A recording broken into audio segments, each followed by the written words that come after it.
नमस्कार विद्यार्थियों, राजनीति विज्ञान की इस कक्षा में आप सभी का स्वागत है। प्रिय विद्यार्थियों,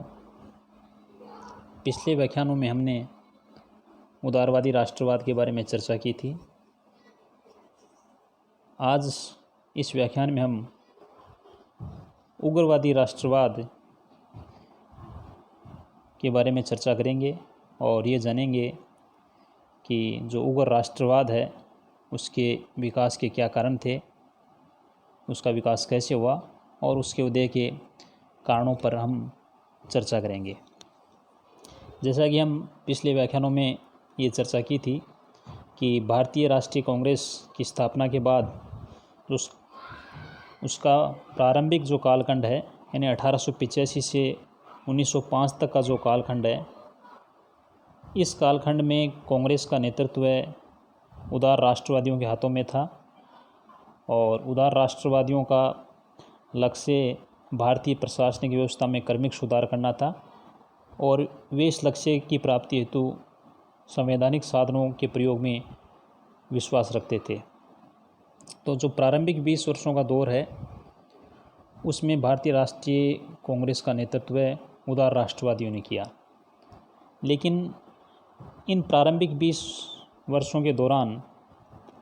भारत और विदेशों में कुछ ऐसी घटनाएं घटित हुई या कुछ ऐसी शक्तियां क्रियाशील हुई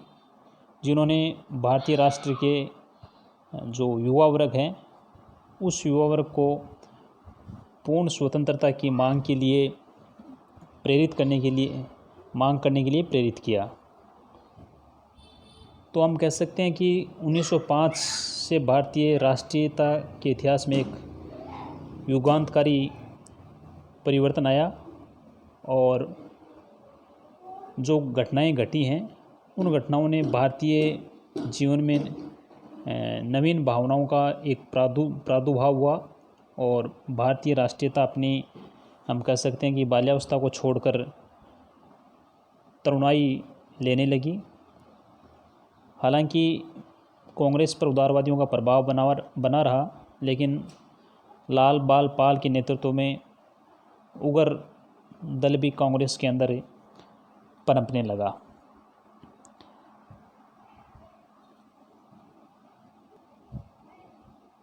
और इस युवा वर्ग ने भारत की पूर्ण स्वतंत्रता की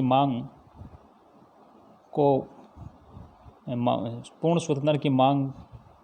ये वर्ग करने लगा और संवैधानिक साधनों विशेषतः हम कह सकते हैं कि जो उदारवादी नरम संवैधानिक साधनों अपनाते थे उनके प्रति इस वर्ग ने अविश्वास जताया। पूर्ण स्वतंत्रता की मांग और उसकी प्राप्ति हेतु इन्होंने जन आंदोलन का मार्ग अपनाया। तो हम कह सकते हैं कि इस धारा को भारतीय राष्ट्रीय इतिहास में उग्र राष्ट्रवाद के नाम से जाना जाता है।